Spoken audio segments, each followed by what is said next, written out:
Thank you very much, Doctor. Good evening, ladies and gentlemen. Why do you look serious? You can't even say good evening. Oh, what's happening? Huh? You are tired. Why? We are working, aren't we?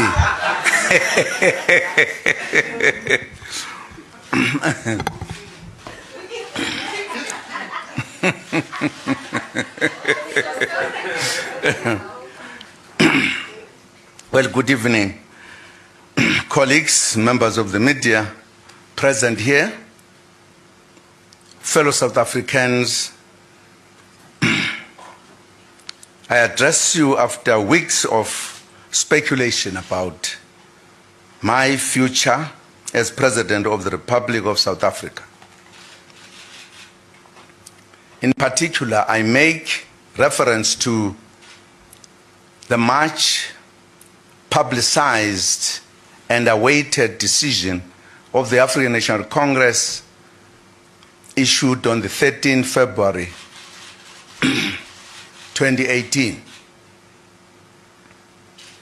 It is now public knowledge that the National Executive Committee of the ANC resolved to recall me as the President of the Republic.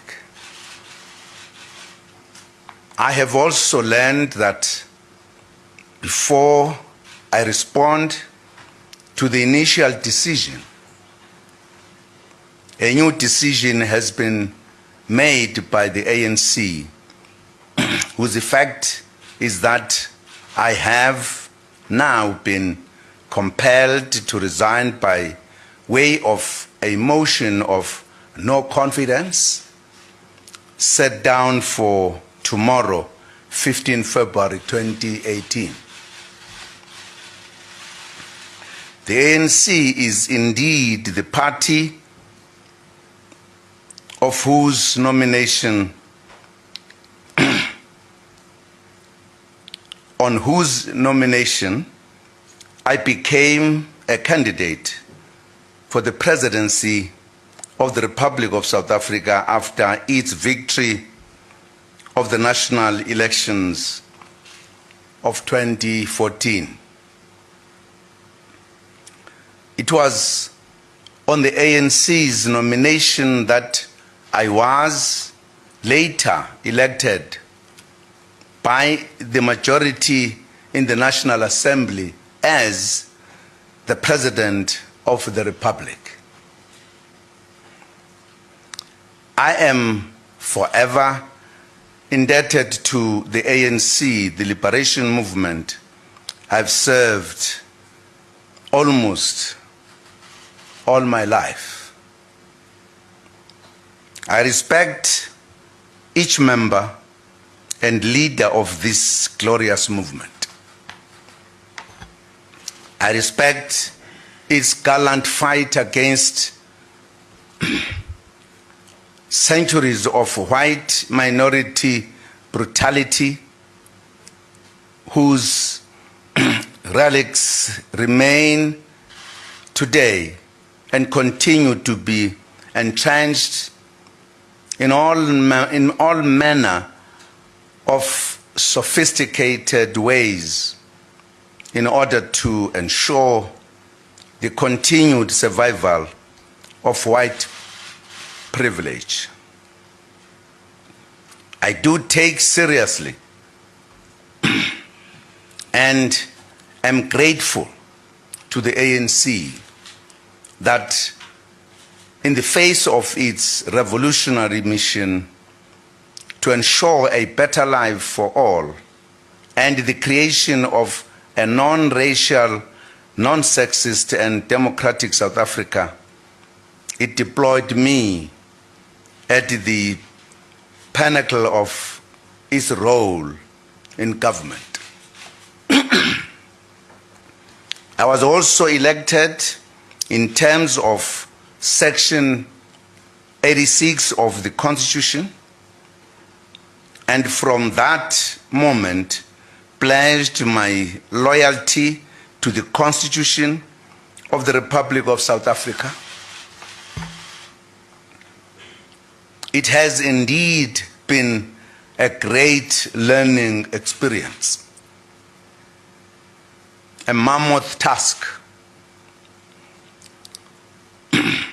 the performance of which can never be done without difficulty and learning on the way. None of us, no matter how perfect, can claim that the building of a new society and the marshalling of a former liberation movement into a modern political party all happen in a straight line. It has detours, human error, and boulders strewn along the path. Because the struggle and politics are human activities, their pursuit is not without the taints of human nature. All my life, I have served and will continue to serve the ANC in its pursuit of the objectives of the National Democratic Revolution. I have served in my capacity as President of the Republic of South Africa within the prism of our much acclaimed Constitution, whose foundational values are fully subscribed to. I understand fully that while I serve at the pleasure of my party, the ANC, the door through which I officially came to serve the people of South Africa is the National Assembly, without which no political party can impose its candidate on the electorate, no matter how popular. This constitutional line between party and state is often forgotten in the usual business of party political contestations. As we fight our own battles in the corridors of political power and sometimes serving the very interests of the oppressors of yesterday, who joyfully celebrate as we lynch one another, we often forget the citizens on whose behalf we create a better life. We tend to place the political party above the supreme law of the country, which is the rule book of the country's political engagement. I do not make this reference because I am above reproach, nor do I wish to proclaim that in understanding my political responsibilities, I have been the epitome of perfection. If truth be told, none of us are. However, I respect the prescripts of the Constitution and its consequences on how we enter, stay, stay in and exit political office and government. There has been much speculation about how the President of the Republic should exit his or her office. In my case, some have even dared to suggest that one's PACs and post-service benefits should determine how one chooses to vacate political office. Often these concerns about PACs and benefits are raised by the very same people seeking to speak as paragons of virtue and all things constitutionally.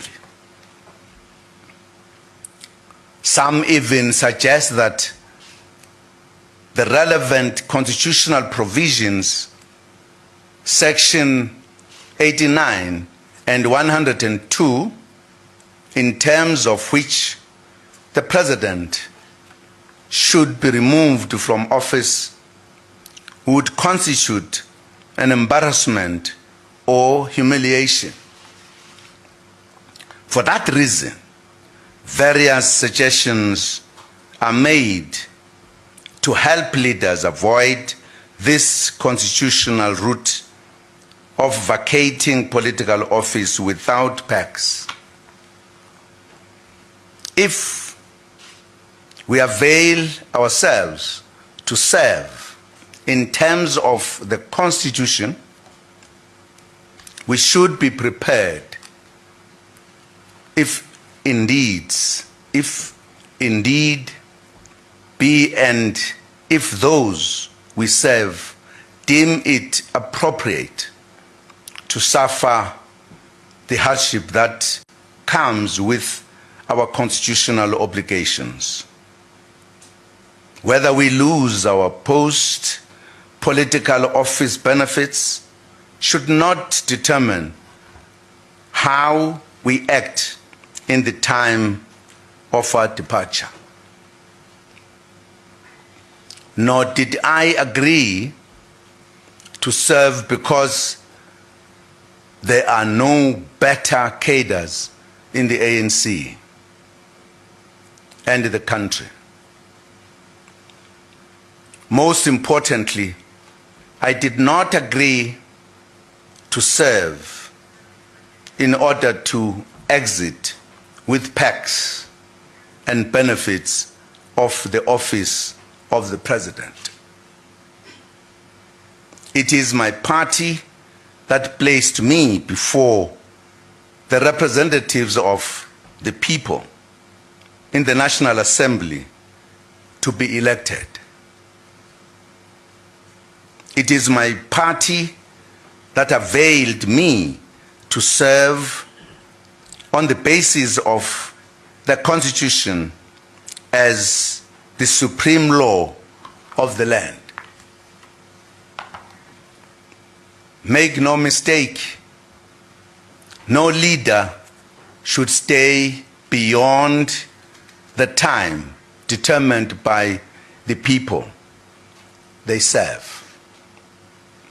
Most importantly, no leader should seek an easy way out simply because they could not face life at the end of their term without the perks that come with their political office.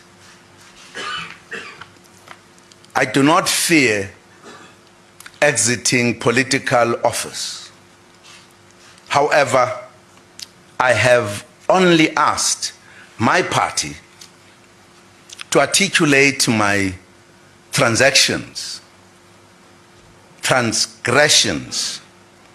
and the reason for its immediate instruction that I vacate office.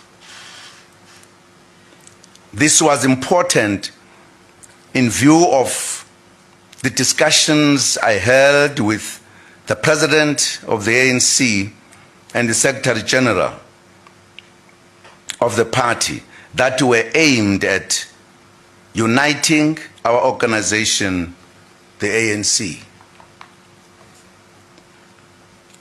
It is indeed true that there was an agreement that even if the need arises that I should vacate the office before the end of term, there is a need to have a period of transition during which I would delegate some of the functions to the Deputy President of the Republic.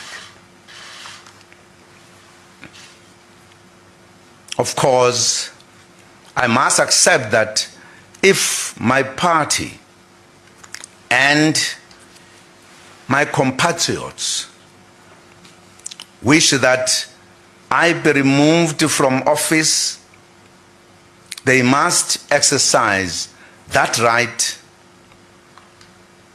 and do so in the manner prescribed by the Constitution. I fear no motion of no confidence or impeachment, for they are the lawful mechanisms for the people of this beautiful country to remove their president. I've served the people of South Africa to the best of my ability. I am forever grateful that they trusted me with their highest office in the land. But when I accepted the deployment, I understood and undertook to subject myself to the supreme law of the land, the Constitution.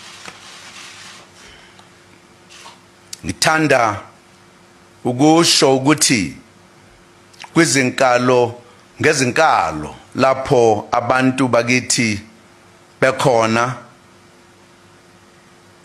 ngokuzithoba okungenamkhawulo kusemqoka ukunazisa ukuthi angidaze nkani okweselesele. Kunjalo nje angexwaye kwehla esikhundleni sobumongameli waleli lengabade. Angingenanga emzabalazweni ngoba ngigaqele izikhundla. Yinye nje into engicelayo kini sizwe sakithi ukuthi nokho angiphume ngomgudu womthetho sisekelo okuyiwona engabe kwangawo.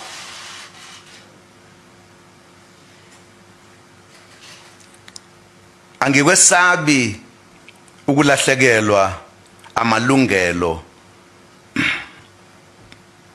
nopoyinandi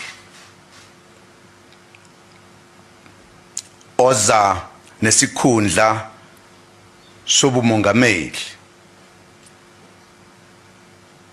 Angingenelanga lezo zinto kuhulumeni.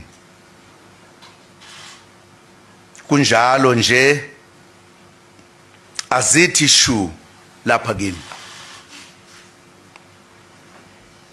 Ngifuna kuphela ubulungiswa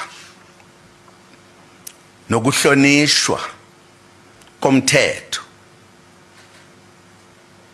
komthethosisekelo kanye namalungelo ami.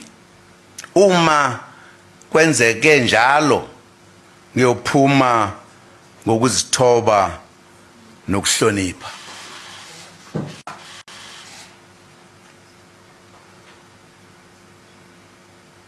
Ngiyakholelwa ukuthi ngiwenzile owami umsebenzi enaningibekele wona. Uma kukhona la ngingenzanga kahle khona,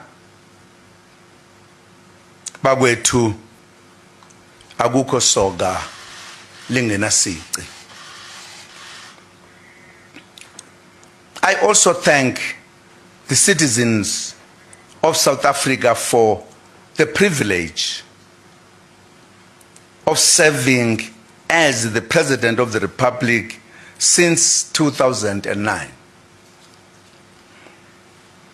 It has been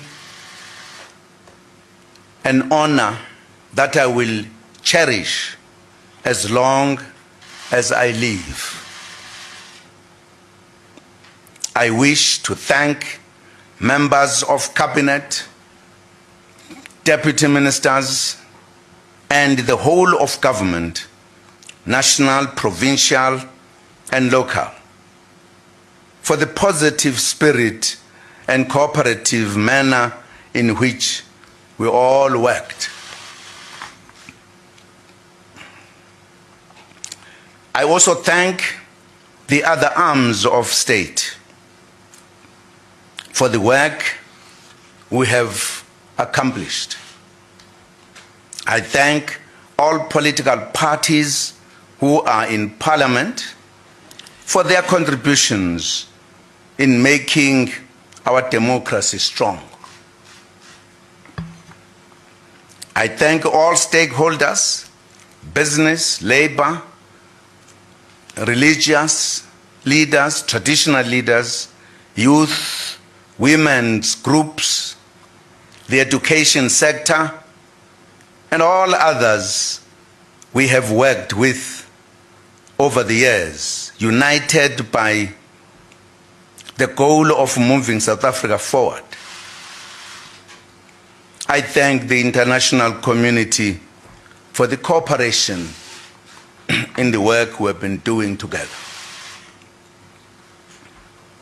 I've also been disturbed by the instances of violence that have occurred because of the different views among members of our organization outside our headquarters, Luthuli House. No life should be lost in my name, and also the ANC should never be divided in my name. I have therefore come to the decision to resign as President of the Republic with immediate effect. Even though I disagree with the decision of the leadership of my organization, I have always been a disciplined member of the ANC. As I leave, I will continue to serve the people of South Africa as well as the ANC, the organization I have served all of my life in it. I will dedicate all my energy to work towards the attainment of the policies of our organization. In particular, the radical economic transformation agenda. Countrymen, ladies and gentlemen, I thank you very much for your attention. Ngiyabonga, ngiyalebuga. bayadanki.